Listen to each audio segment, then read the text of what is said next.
Olá, ouvintes. Esse é o Arma da Crítica podcast da Organização Comunista Arma da Crítica. E nessa nossa primeira edição, nesse nosso primeiro programa, nós vamos fazer a discussão sobre a relação entre luta antirracista e luta de classe. E para discutir esse tema com a gente, nós vamos receber o Valber Monteiro. E aí eu pediria que o Valber se apresentasse antes da gente começar aqui as nossas perguntas. Quem é você, Valber? De onde você é? Onde nasceu? Como iniciou sua militância política? O que é que faz agora? Diga lá, a palavra é sua. Bom, boa noite. Como já dito, Valber Monteiro. Por muito tempo, conhecido como Magrão, venho do movimento estudantil, onde militei muito tempo, o de São Paulo, também fui da gestão da Uni.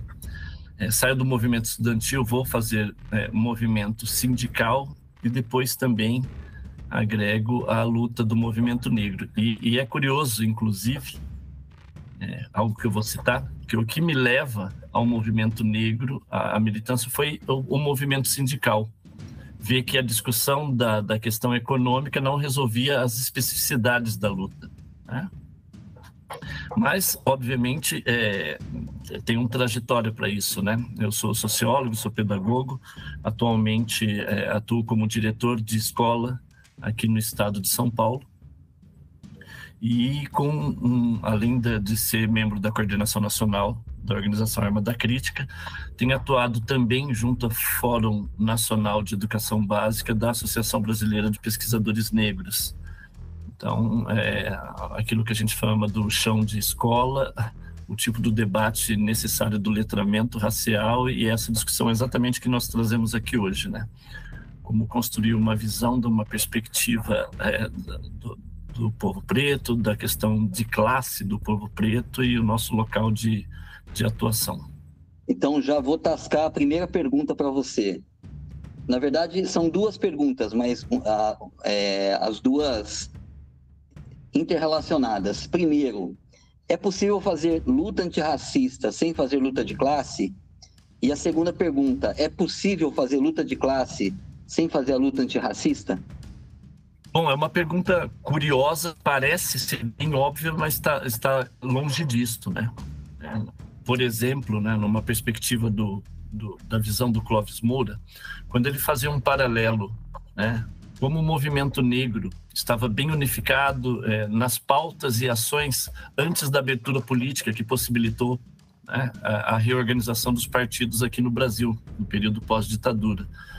Então, muitos que até então se viam cobertos, né, uma possibilidade de colocar suas demandas no movimento negro, passaram a integrar alguns partidos que nunca fizeram exatamente essa discussão, né, da questão negra, da formação dele no Brasil, de uma perspectiva exatamente que ligasse a condição dele racial e de classe.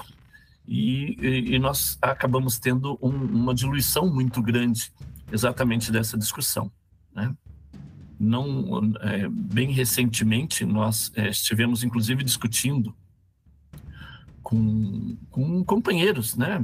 Um pessoal de luta que tem uma perspectiva de classe, né? Bem clara na mente, mas que viam a questão e o espaço do negro como um espaço ocupado, e propuseram movimentos em que pudesse colocar pretos e pretas em lugares de destaque, mas que, apesar de serem pessoas ligadas ao movimento, por exemplo, sindical, isso não era o centro. Então, defendiam coisas como, por exemplo, candidaturas ou apoio a candidaturas de pretos e pretas, seja lá em que cidade fosse. Obviamente que, né, não houve concordância com esse tipo de visão, porque parte das pessoas que militam no movimento tem exatamente a clareza que fazer uma luta ou uma discussão racial que desconsidere a condição de classe exatamente desses negros e negras da sociedade, ela fica inacabada e não atinge o que é preciso ser feito, né? A questão racial e de classe estão, na minha perspectiva, exatamente intimamente ligadas. Não dá para fazer essa discussão de maneira separada, né? Isso da questão da racial. E da questão de classe, isso que eu volto a dizer. Foi um movimento sindical que me chamou a atenção. Não só a questão de gênero, como a questão racial.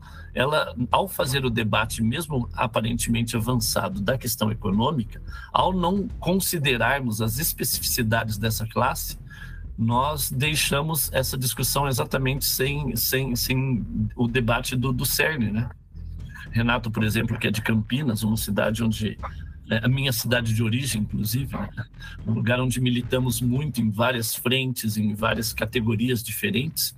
Me chamava a atenção, por exemplo, que um sindicato, como o Sindicato dos Metalúrgicos, e devido à característica da região, tinham grandes empresas com uma quantidade muito grande de mulheres, por exemplo, dentro dos quadros de trabalhadores, mas a representação dessas trabalhadoras não estavam, né, de maneira similar, representadas dentro do sindicato, por exemplo, né? E a questão dos negros e negros da categoria também não, mas isso é apenas um exemplo.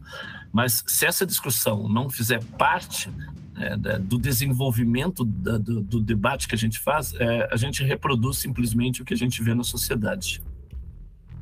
Nós também estamos contando aqui com a participação do Leonardo Sacramento, e tal como a gente fez com o Valber, a gente vai pedir para o Léo se apresentar. Então, Léo, diga aí seu nome completo, de onde você veio, o que você faz, como começou sua militância política. Diga lá para nós. Meu nome é Leonardo, meu nome completo, né, Leonardo Freire Sacramento, mas as pessoas me conhecem mais como Leonardo Sacramento, ou Léo Sacramento, ou Léo, né? E sou professor de educação básica de Ribeirão Preto, do estado de São Paulo, uma escola chamada MF Paulo Freire, e pedagogo do Instituto Federal de Educação, Ciência e Tecnologia de São Paulo, IFSP, no Campo Sertãozinho. Eu sou pesquisador, né? Hoje eu pesquiso movimentos conservadores e a relação entre movimentos conservadores e liberalismo, né? Ou a relação dos movimentos entre movimentos conservadores e a classe dominante brasileira. Eu basicamente iniciei minha militância, é uma coisa meio difusa, né? Eu inicio primeiramente no movimento, digamos assim, secundarista, depois eu passo para o movimento de hip hop. Embora eu seja péssimo nos 4 elementos do hip hop, né? Eu não consegui desenvolver nenhuma habilidade nos 4 elementos do hip hop, mas eu atuei bastante tempo num projeto, né, na periferia de Ribeirão Preto, mais ou menos por 1 ano, onde fui conhecendo bastante gente. E depois eu participei do movimento estudantil, né, quando ingressei na Universidade de São Paulo, no curso de Pedagogia. Participei do DCE da USP, do Centro Acadêmico da Filosofia, do campus Ribeirão Preto.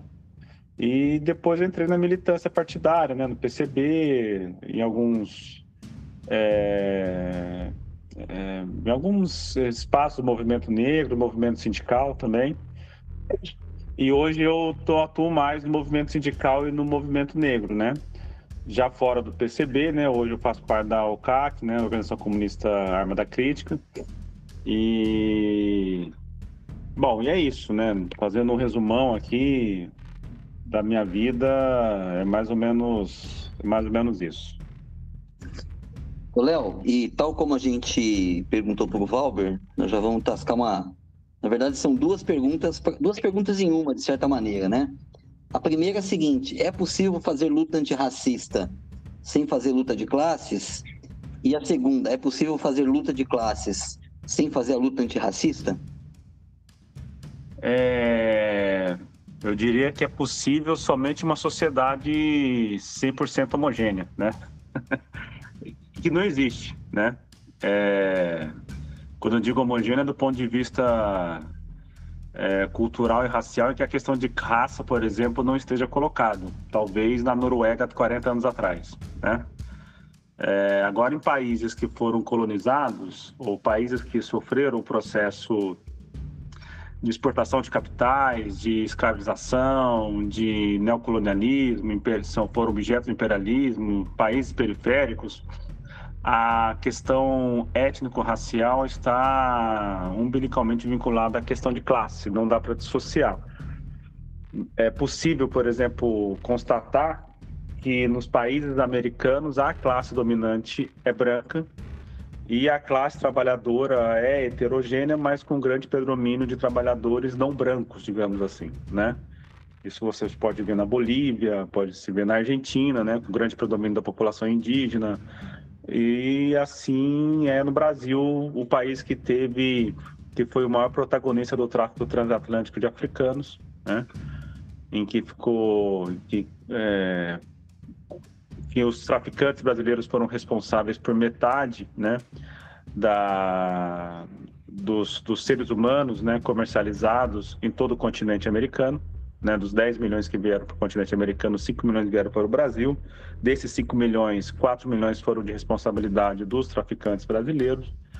Então não dá para dissociar todo esse processo, inclusive de genocídio dos povos indígenas, de expansão da fronteira agrícola em diferentes momentos históricos, no século XVI, XVII, mas também no século XIX, no século XX, na ditadura civil-militar, né, no centro-oeste, na região norte, dissociando a questão racial da questão de classe e a questão de classe da questão racial.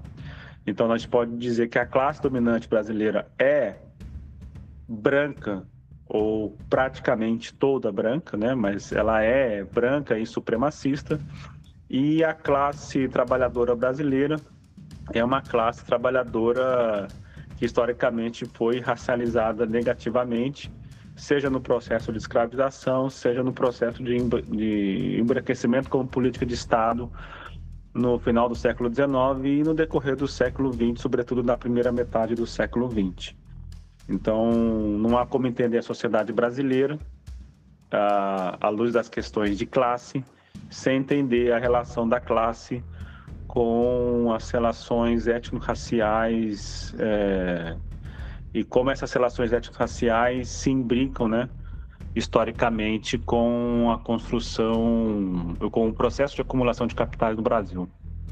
Uma outra pergunta também para os nossos dois convidados, que é a seguinte: como responder, né, a essa tendência que a gente vê muito difundida na esquerda de caracterizar sempre a luta racial, a luta étnico-racial, como uma luta identitária, né? Primeiro, o que vocês entendem por identitarismo? E segundo, dentro dessa perspectiva de considerar, né, toda essa luta, no caso aqui, a gente está tratando do movimento negro, né, da luta antirracista, como a gente entender como responder a essa acusação frequente de que a luta da população negra brasileira é uma luta identitária, né? Como que fosse uma espécie de redução na sua importância e no seu significado. Então, assim, essa questão desse termo, né, que foi criado recentemente, é uma questão extremamente complexa, porque envolve uma compreensão completamente equivocada da classe trabalhadora brasileira. E é uma compreensão completamente equivocada por parte da esquerda ou por uma parte ou por forças políticas que, por motivos alheios à razão, digamos assim, são compreendidos como força do campo da esquerda, né? Como o PCO, o Aldo Rebelo, que, a meu ver, acabam introduzindo muito mais uma concepção de extrema-direita no campo da esquerda do que propriamente serem organizações que se referenciam a partir de um projeto político de esquerda, né? Essa questão do identitarismo, ele foi usado pela primeira vez no Brasil a partir de 2007, 2008, por forças de extrema-direita que se opunham à época a três movimentos, né, três fenômenos ali, digamos assim, do movimento negro, né? O primeiro era o Estatuto da Igualdade Racial, né? promulgado ali por volta de 2007, 2008, né? O segundo foi a introdução da lei de cotas, né, em pouquíssimas universidades no momento, né, era na UNB, em 2010, se eu não me engano, na UFSCar, mas até a lei propriamente dita em 2012, né? Mas a discussão, né, e a pauta foi bastante combatida no momento, né? E uma mudança de composição étnico-racial, composição racial no censo, né? Porque o censo de 2000 é o censo que registrou o aumento da população negra, a partir de uma compreensão classificatória que o movimento negro sempre defendeu, né? De como que se deve compreender o negro do ponto de vista estatístico para a formulação de políticas públicas, né? E isso provocou algumas reações no campo da extrema-direita, né? Então, houve um manifesto com assinatura de muitas pessoas. Eu lembro aqui do Antônio Risério, do Risério, o inventor do racismo reverso, né? Naquele artigo da Folha, o Demétrio, o próprio Caetano Veloso. Lembro do lançamento de alguns livros, né? Como o do Ali Camel, Não Somos Racistas, né? Em 2007, 2008. Houve um movimento organizado da extrema-direita, na época já com participação do Aldo Rebelo, diga-se de passagem, né? Inclusive é um evento salvo engano, do centenário, né, de nascimento do Gilberto Freire, na USP, em que há um texto do Olavo de Carvalho rendendo grandes elogios, né, ao Aldo Rebelo, por ele ter lutado no debate, né, contra o movimento negro, divergindo do movimento e defendendo a ideia de que o brasileiro é um povo único porque seria miscigenado, etc., né? E naquele momento surge o termo identitário, em que o Brasil estaria copiando o modelo norte-americano. Isso vem da extrema-direita, tá? Então, se a esquerda está reproduzindo isso hoje, a origem disso é 2006, 2007, 2008, no campo da extrema-direita. O Brasil estaria copiando o modelo racial norte-americano e destoando da belíssima e grande trajetória do brasileiro miscigenado, né? Do brasileiro que não seria negro, mas perceba, o miscigenado, ele não deixa de ser branco, né? Porque, na verdade, a questão da formação do brasileiro, ele aponta sempre para o processo de embranquecimento. Então, a questão era se opor à negritude, a cosmovisão dos povos indígenas, né? E entender esse brasileiro como aquele que se aproxima da cultura judaico-cristã ocidental. Por isso, da ação, por exemplo, do Olavo de Carvalho a esse grupo, por exemplo, né? E o fato é que esse grupo, ele vai criar, inclusive, alguns mitos, né? Como o mito do Palmares escravista, feito por José Murilo de Carvalho, numa obra de 2008, chamada Cidadania no Brasil. Depois isso vai ser reproduzido de uma forma mais popular, digamos assim, pelo Narlock, né? Naquele livro infame dele, né? Uma história incorreta, né? Politicamente incorreta, né? Eu lembro aqui do Ronaldo Vainfas, né? Em 2010 ele concedeu uma entrevista à Folha de São Paulo, em que ele divergia do Lula, porque o Lula fez uma viagem com o Gilberto Gil pedindo desculpas, né, aos países, porque o Brasil teve grande protagonismo no tráfico transatlântico, né? Ele literalmente foi o maior vencedor do século XVIII, do século XIX, né, principalmente do século XIX, da disputa sobre a mão de obra africana. E ele é o criador ou o cara da academia que vai defender que africanos escravizaram africanos, né? E que, portanto, não seria culpa dos portugueses, ou não seria culpa dos brasileiros, ou dos povos brancos, dos povos cristãos, né? Etc. Então, vai haver uma reação, e o termo identitário, né? O identitarismo, ele vai surgir, vai ser tão universal que vai ser introduzido no campo da esquerda por meio dessas organizações que flertam com alguns filósofos e com alguns teóricos do campo da extrema-direita. Principalmente quando esses dois campos falam da questão do globalismo ou da intervenção estrangeira ou da possibilidade da separação de partes do Brasil, né? E é uma crítica identitária, né? Porque é uma crítica em que são brancos. Lembrando que o PCO, por exemplo, é o partido que tem mais brancos, segundo o TCE, tem mais do que o Novo, né? O Novo tem 80% de militantes brancos, o PCO tem 84%. É o partido mais branco do Brasil. E isso é, de certa forma, introjetado por um grupo que eu chamo de...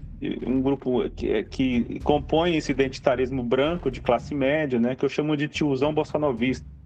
Que normalmente é um pessoal ali de meia idade, 40, 50, 60 anos, nutre uma barriga, alguns usam um suspensório, tem uma fotinha do Chico Buarque atrás, quando tira a foto cruza os braços, e aí acusa todo mundo todo movimento negro e indígena apenas de identitarismo. Então, os movimentos indígenas seriam aqueles que seriam responsáveis pela divisão do Brasil por meio da Amazônia, né? O único movimento organizado que exige autonomia ou até independência de partes do Brasil é de sulistas.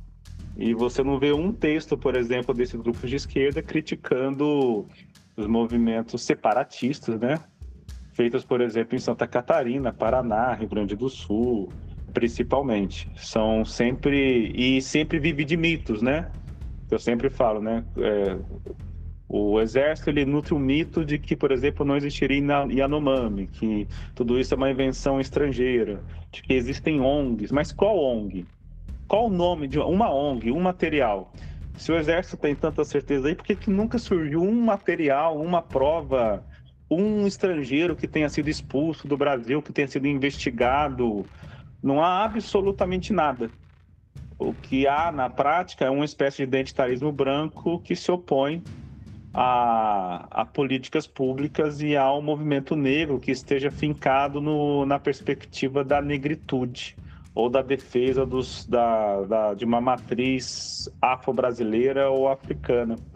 Há uma oposição a povos indígenas que tiram, né, no processo de acumulação do capital no campo, que conflitam com os interesses do agronegócio. Daí, por exemplo, a aproximação do Aldo Rebelo com o agronegócio, por exemplo. Então, o termo identitarismo ele tem uma origem na extrema-direita e que foi introduzido na esquerda, né, por meio dessas organizações que têm teóricos em comum com a extrema-direita e que acabam cumprindo um papel diversionista dentro da esquerda, né? Não existe o que existe é o identitarismo branco, porque é o identitarismo burguês, é o identitarismo da classe dominante. E esse, em tese, é o grande problema, ou que deveria ser o grande problema da classe trabalhadora brasileira. Quem acusa o movimento negro ou os movimentos de povos indígenas de identitarismo, ele está cumprindo um papel de defesa dos interesses da classe dominante. Simples assim. E aí, Valber, e você? O que você acha dessa acusação frequente, né, atribuída no caso aqui a gente está discutindo mais o movimento negro, a luta antirracista da população afro-brasileira, mas se quiser também estender um pouco esse debate para a questão indígena, né, da luta dos povos indígenas brasileiros, também pode ser. Mas o que te parece, assim, como que você enxerga essa tendência, né, em colocar a luta em defesa, né, da população afro-brasileira, dos indígenas, como uma luta identitária? Acho que, na verdade, a explanação do Léo foi perfeita e eu parto, inclusive, da reflexão das referências que ele cita, né? Então, acho que a pergunta é, para ser elogiado por uma figura como Olavo de Carvalho, você tem que se perguntar o que está fazendo de errado, né? Me lembra até o Brizola, né? Se a Globo elogia, faça o contrário. No caso de todos os que foram citados pelo Léo, a referência é a mesma. Isso deveria dar um alerta exatamente a este campo dito de esquerda quanto a essa discussão. E, obviamente, que toda vez que nós falamos de identitarismo, a gente abandona, na essência, a discussão pela raiz, que é a questão da classe, que é exatamente o que nós começamos a conversar aqui, né? Não dá para falar num país como o Brasil, né, de luta de classe sem levar em conta a questão racial dentro dos seus elementos de origem, entendendo exatamente esse processo. E nisso nem precisamos entrar em mais detalhes. O Léo é praticamente um especialista nessa questão da formulação do pensamento conservador e da onde vem isso. Então, deveria assustar ou causar estranhamento exatamente esse campo que debate em cima do identitarismo e achar que dá para fazer luta de classe e a partir de uma perspectiva dita identitária, né? Há uma tremenda confusão nesse aspecto. E só para, assim, a gente especificar aqui, né? O movimento comunista sempre se deu muito bem com a questão das identidades, porque sempre entendeu a classe trabalhadora em sua totalidade a partir das suas especificidades, né?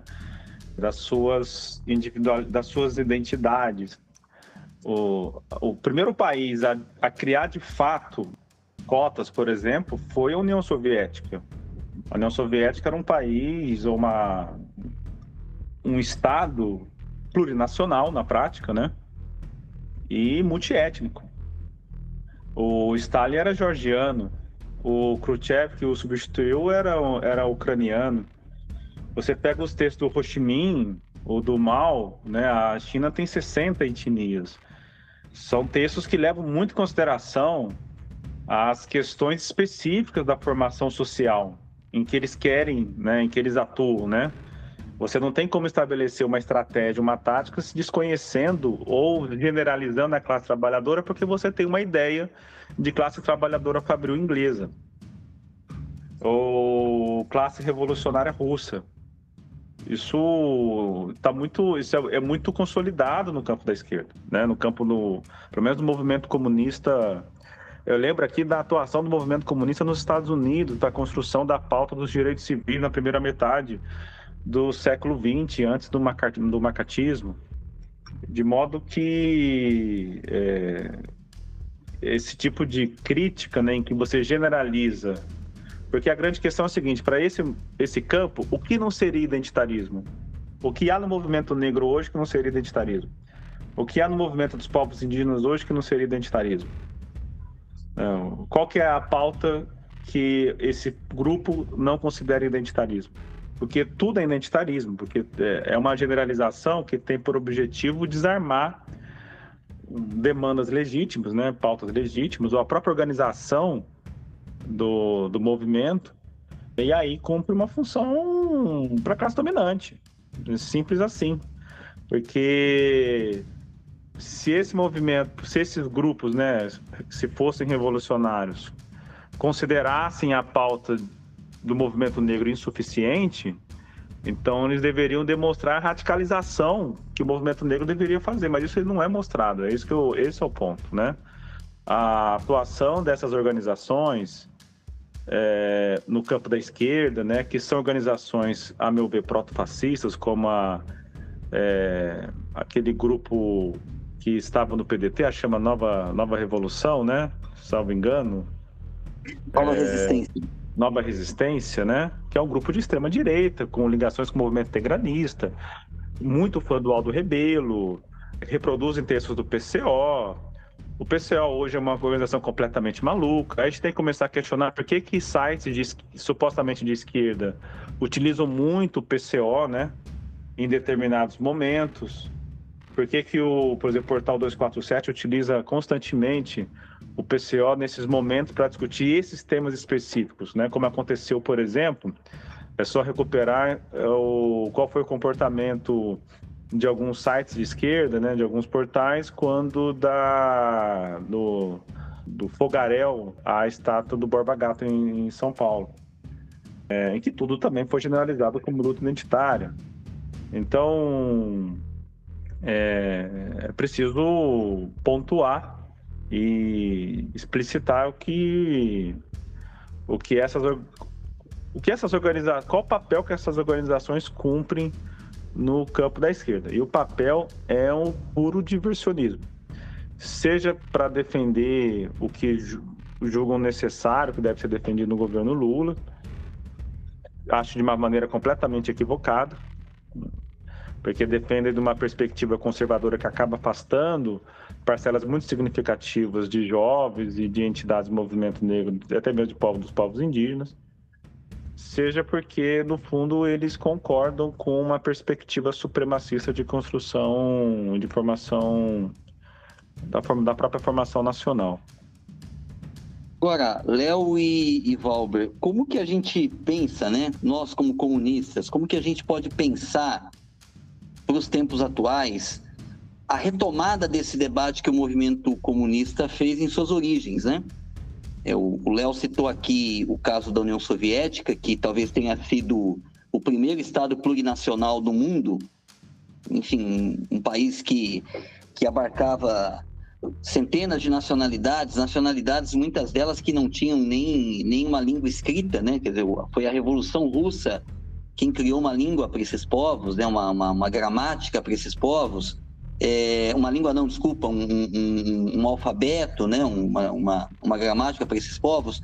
E aí é importante lembrar também que em 1934 o Partido Comunista Brasileiro faz uma conferência em que, de certa maneira, ele reconhece, né, até a existência no Brasil, né, de que o Brasil seria um país que teriam outras nacionalidades além da nacionalidade, enfim, branca que nos compõe também, né? Ou seja, sugerindo ali uma ideia de criação de um Estado plurinacional. Então, a pergunta aí que fica é a seguinte: como que os comunistas podem fazer com que esse debate seja retomado hoje, né? No sentido de mostrar que essa pauta do movimento da luta antirracista, né, não é uma pauta identitária, né? No sentido aqui identitário no pior sentido do termo, né?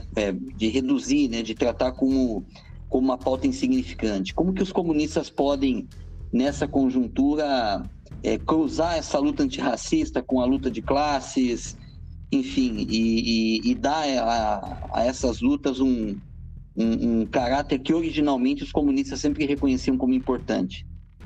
Penso pessoalmente que, inclusive, a tua pergunta não é uma pergunta cuja resposta seja tão atual, né? Existe uma necessidade da compreensão desse multiculturalismo e dessa perspectiva de várias matrizes, né, na visão do que é o povo brasileiro. E eu me lembro, citando novamente Clóvis Moura, do debate, inclusive, feito dentro do partido sobre uma visão culturalista do papel do negro e a perspectiva que ele necessariamente defendia da questão relacionada ao papel de classe que a questão racial ocupava, né? A gente se lembra que não foi só ele, por outras divergências, mas como Caio Prado, ele também teve que publicar fora da editora do partido, exatamente porque não existia concordância com respeito a essa visão. Mas é algo que vamos precisar, na verdade, aprofundar, estudar e debater como que isso, neste atual momento, se coloca, o grau de compreensão que a gente tem da formulação do que é o povo brasileiro, um momento de conservadorismo e que, inclusive, como o Léo já destacou, né, influencia, inclusive, parte de um campo dito progressista. Como é que nós resgatamos alguns referenciais e possamos fazer um processo de leitura do que é o Brasil e o seu povo a partir de uma perspectiva real de classe, cujo aspecto racial, não só racial, mas também de gênero, influenciam nesse processo de formação. Para mim, isso é essencial. Então, retomar debates que não são novos, para falar a verdade, mas que ainda estão longe de ser esgotados, né, da formulação do que é exatamente esse país e do que é esse povo. Eu entendo assim que o movimento à esquerda, né, o movimento comunista, o movimento socialista, enfim, devem retomar, são movimentos que devem retomar a sua história. A Terceira Internacional fez inúmeros movimentos, né, sobre qual seria, né, a relação entre o capital em sua fase imperialista e os povos. E você não encontra em nenhum momento a Terceira Internacional generalizando a classe trabalhadora como se fosse única. Né? Ela, inclusive, exigia, né, dos partidos comunistas uma análise sobre as frações das classes, etc., né? A ponto de sair, né, de ser deliberado, se eu não me engano, foi no 6º Congresso, escapou aqui qual congresso exatamente foi, o princípio da autodeterminação dos povos. E que é óbvio que historicamente acabou virando uma luta nacional, mas a grande confusão está em colocar o nacional como sinônimo de algo único, no singular. E a autodeterminação dos povos foi algo tão importante para o movimento comunista internacional que na década de 30, a Terceira Internacional exigiu dos partidos comunistas que tinham povos negros a criação de uma espécie de internacional dos trabalhadores negros. Que iniciativa, por sinal, que foi boicotada pelos partidos comunistas latino-americanos.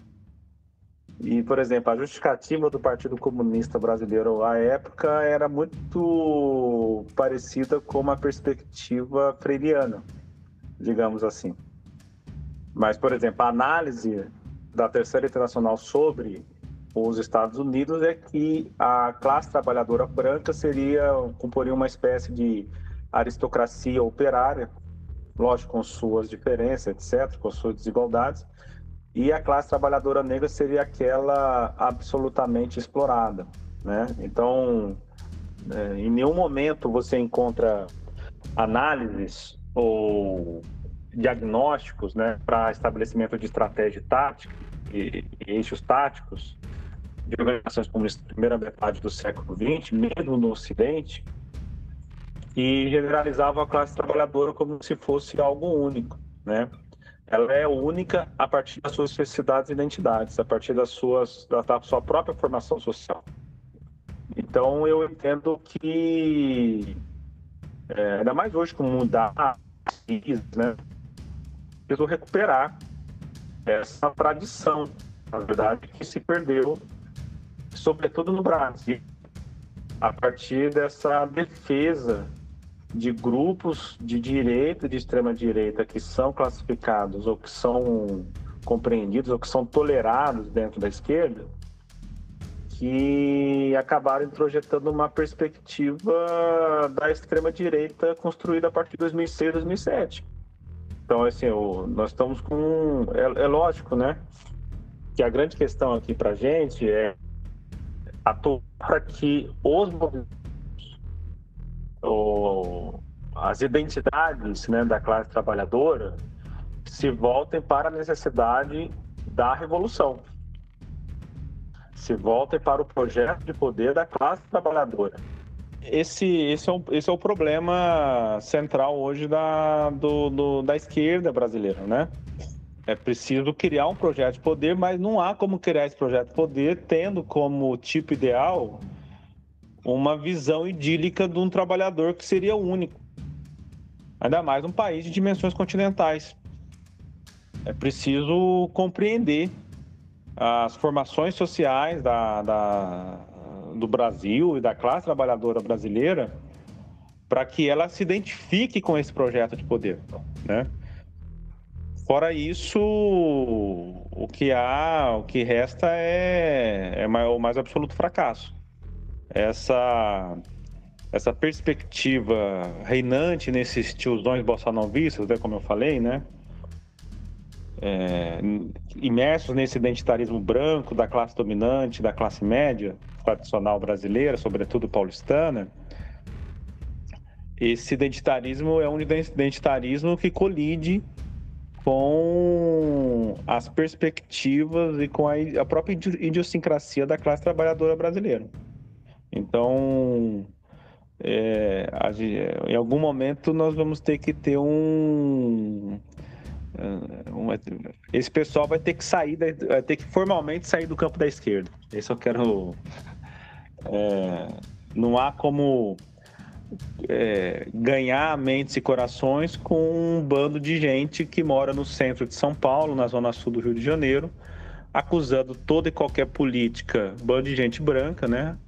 Como eu disse, o PCO é o partido do Brasil que tem mais brancos, mais do que o Partido Novo, né? Não dá para que esse monte de gente branca, de classe média, fique acusando movimentos populares de serem identitaristas, né?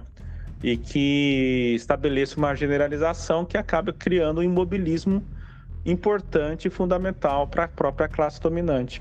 Então, eu não vejo muito como avançar sem ter esse processo de reconceituação, né, da esquerda, desses movimentos identitários da classe média, né, que acabam limando qualquer projeto de poder popular. Léo e Valber, quais seriam as pautas hoje, as pautas mais concretas hoje, para que a luta antirracista e a luta de classes, elas pudessem se imbricar, né, de forma a se tornarem uma coisa só, um movimento só, em que fosse impossível falar de uma sem falar de outra? Quais seriam as reivindicações, as pautas, a tática de trabalho no movimento de massa para que as duas possam se juntar e se tornar um movimento só? Sua pergunta é extremamente complicada, viu, Renato? Porque mais do que ação, eu acho que o elemento subjetivo da formulação é o que precisa para que essas coisas aconteçam, né? Se a gente for recuperar aqui a ideia de classe, é uma ideia de consciência, não é uma simples posição no mundo, né? E daí a gente tira que eu só posso ser... quando eu me entendo classe, eu me organizo e luto para a classe. Então isso já é um problema de subjetividade, de estudo e de compreensão que é necessário para que essa unidade que você está propondo aí, ela aconteça, né? Como o que o Léo até chegou a mencionar, como o número de pessoas se reconhecendo negro no último período aumentou, quer dizer, aumentou a quantidade de negros? Não, aumentou as pessoas, a compreensão sobre si, sobre seu papel, sobre essa formulação, a ponto de se identificarem como negros e negras e de se colocarem a partir daí de uma perspectiva real de luta. Então, sem esse reconhecimento não há possibilidade. Então, não só da sua posição quanto a negro ou negra, como também a posição de classe, elas carecem desse aspecto da consciência, né? Da consciência para que isso possa acontecer. Então não é uma simples ação. A gente precisa promover ações, sim, porque as ações também promovem consciência, obviamente. A gente costuma dizer que uma pessoa que vai para um ato, que participa de um processo de greve, que vai para uma manifestação, ela nunca mais volta à mesma. Mas só isso não basta. Precisamos de processo real de formação cultural, de formação da consciência e de clareza desse nosso papel no mundo, viu? Não vejo possibilidade de um avanço sem esses elementos estarem juntos, viu? E aí, Léo? Eu concordo com o Magrão, essa é uma pergunta extremamente complexa. Eu entendo que a questão de raça, ela não tem como se imbricar porque ela já é imbricada, né? Aqui nós estamos discutindo uma questão, eu entendi que assim, conceitualmente para a esquerda não é imbricada, mas esse é um problema da esquerda, não é um problema da luta de classes. Que a luta de classes existe. É a esquerda que tem a dificuldade de compreender e de enxergar que a luta de classes envolve dimensões raciais no Brasil. Porque é inerente. São trabalhadores negros que morrem pela polícia, majoritariamente, né? São trabalhadoras negras que não conseguem ter atendimento em maternidade, que recebem menos anestesia, que têm menos escolaridade. São os trabalhadores negros que recebem, em massa salarial, segundo o dado de 2019, 800 bilhões a menos do que os trabalhadores brancos. Há uma segmentação racial da classe trabalhadora construída pela classe dominante. E isso está na luta de classes, né? É a esquerda que está aquém. Então, não é uma questão da realidade, isso é uma questão da incapacidade analítica e conceitual da própria esquerda, né? Como eu disse, eu ainda acho que esses grupos, né, são flancos estrategicamente inseridos pela extrema-direita, né, pela classe dominante no campo da esquerda. Porque a questão racial é tão importante que o Pacheco, que é um homem moderado, promoveu hoje uma PEC para criminalizar qualquer porte de maconha. A questão da guerra às drogas é uma coisa tão importante para a classe dominante que apresenta divergências na própria classe dominante. É só analisar o que a Folha e o Globo estão publicando nos últimos dias. Inclusive com posições favoráveis à criminalização. A classe dominante não tem erro sobre isso, né? Ela sabe muito bem onde ela está. Né? Ela tem as suas divergências, como tem agora no STF, em relação a esse ponto especificamente. Em relação à pauta trabalhista, por exemplo, previdenciária, não há divergência alguma, né? O STF ele dá ganho de causa sempre para o patrão, para posições favoráveis à reforma trabalhista, à reforma da Previdência, sim, né? Em todos os questionamentos. Então, a pergunta, eu acho que o ponto é o que a esquerda precisa fazer para reconciliar conceitualmente a questão da classe com a questão da raça, a questão da raça com a questão da classe. E essa é uma pergunta extremamente complexa, que passa por essa depuração do campo da esquerda, que eu chamei de reconceituação, né? E que passa também pela superação de uma visão reformista e social-democrata, que cumpre o seu papel, obviamente, né? Mas que, com o aprofundamento da crise, do choque neoliberal, se mostra os seus limites, né? Então, é preciso inserir a análise e diagnóstico da formação social brasileira num projeto político revolucionário, né? Acho que, e num projeto político revolucionário, que aponte para a classe trabalhadora que ela tem saída, porque o movimento evangélico aponta uma saída para a classe trabalhadora, né? Nem que seja individual, mas aponta, né? A extrema-direita, ela se mostra como uma organização antissistêmica. Ela é sistêmica, né? Ela é promotora do neoliberalismo, como foi com Paulo Guedes.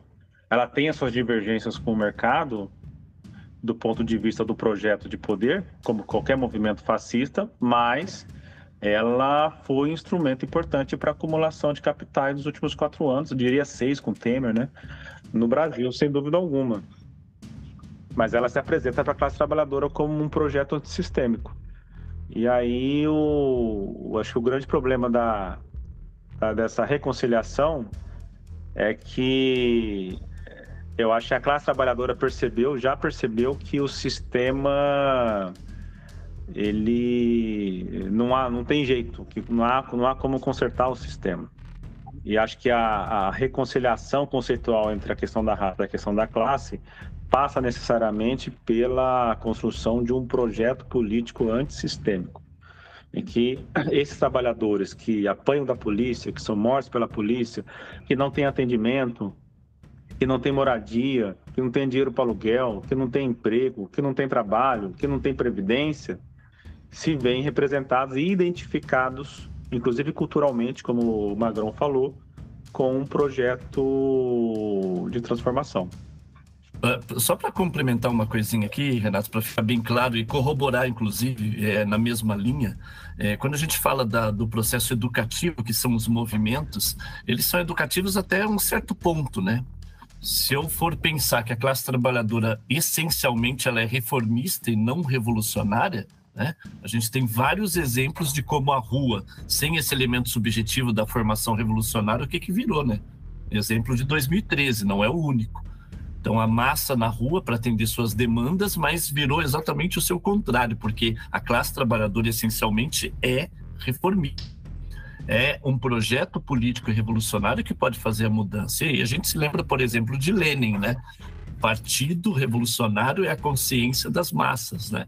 É o que pode levar exatamente à perspectiva de um projeto revolucionário de rompimento com esse sistema. Então, ir para a rua simplesmente reagir a demandas colocadas, mesmo de demandas de direitos democráticos que a gente não discute, né? Que precisam ser atendidas sim, mas isso não torna, né, esse trabalhador, essa trabalhadora, mesmo negro ou negra, revolucionários em si, né? É esse elemento subjetivo de um projeto de construção que seja revolucionário que pode ser o grande e deve e é o grande diferencial de um projeto que concilie realmente a resolução dos problemas de classe e os problemas relacionados à questão racial. Muito bem. Nós estamos aqui conversando com o Léo e o Valber sobre a luta antirracista e a luta de classe no Brasil. Nós já vamos já para o final do nosso podcast e eu queria saber se vocês gostariam de complementar alguma questão, enfim, algum ponto que talvez tenha faltado no debate, para a gente ir para o nosso encerramento. Só para terminar, né, eu gostaria de reforçar que essa crítica do identitarismo, ele tem sua origem na extrema-direita e ele é elemento do projeto de poder da extrema-direita, né? E se isso hoje está no campo da esquerda, então a esquerda tem um grave problema, um gravíssimo problema de formação de um projeto político minimamente razoável para a formação social brasileira.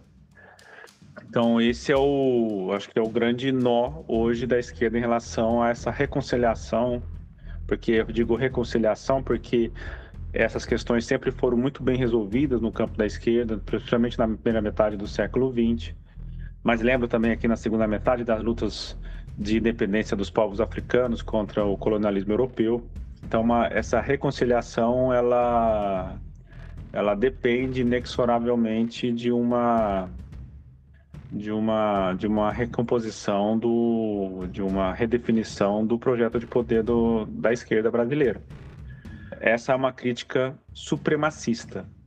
Generalizar como qualquer pauta e qualquer demanda dos movimentos, de entidades e organizações do movimento negro, do movimento dos povos indígenas como identitário, né, como algo identitário, faz parte de uma perspectiva extremamente supremacista, porque não faz a crítica ao principal, a identidade predominante, ou melhor, a identidade hegemônica da formação social brasileira, que é a identidade branca da classe dominante, que é a ideologia e a racialização europeia que a classe dominante empreendeu, inclusive como política de Estado ao longo do século XX.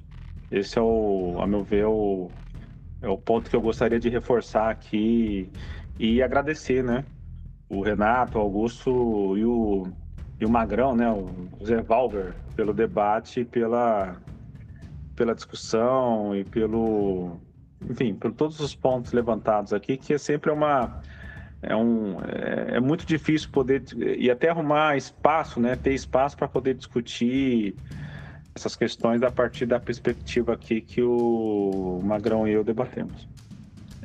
Também gostaria de colocar aqui que toda relação política é uma relação de poder, né? Mas como Lenin nos lembra, né, o coração da tática leninista é a correlação de força. Quando a gente fala do campo da esquerda e a gente entende, né, que precisa equilibrar a relação de unidade e luta, muitas vezes a pauta revolucionária por uma necessidade imediata, inclusive da classe, nós acabamos cedendo para poder estabelecer uma condição que eu até entendo mesmo, porque uma pessoa que não come, não mora em algum lugar, não tem um atendimento básico, ela não vai para a luta. Então precisamos sim levar em conta o atendimento das demandas emergenciais da classe trabalhadora, até para que ela possa se colocar num segundo momento em movimento. Mas precisamos mudar a correlação de forças. E, por incrível que pareça, eu acredito que precisamos retomar muito daquilo que já fizemos no passado, do trabalho de base, da formação específica, da atuação planejada em locais de trabalho, de estudo e de moradia, né? Não dá para reinventar a roda, nem é preciso. Vamos precisar retomar um projeto de reconstrução para que essa correlação de força em algum momento esteja favorável e o debate de uma formulação que realmente seja revolucionária, que se disponha a revolucionária e antissistêmica, né? Agradecendo também o convite, a possibilidade aqui de trocarmos figurinhas tão importantes, né, em especial nesse momento histórico que vivemos. Então, um abraço, Augusto, Renato, Léo, prazer imenso.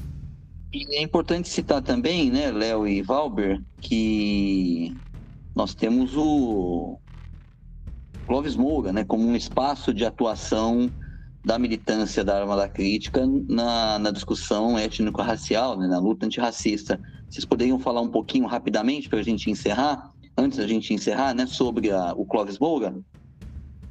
Bom, o Clóvis Moura é a nossa frente de massa para discutir exatamente as questões ligadas à relação racial e classe, um espaço de estudo e de organização de atuação nos seus locais de trabalho, estudo e moradia, né? E não preciso dizer, mas um dos referenciais teóricos é exatamente o próprio Clóvis Moura, comunista, de uma formulação exatamente que nós defendemos, né, de que a relação de classe e racial, elas estão imbricadas, não dá para discutir uma coisa sem a outra, então um referencial importante, mas não só ele, mas que tem não só formado, mas formulado a política de atuação nos seus espaços possíveis.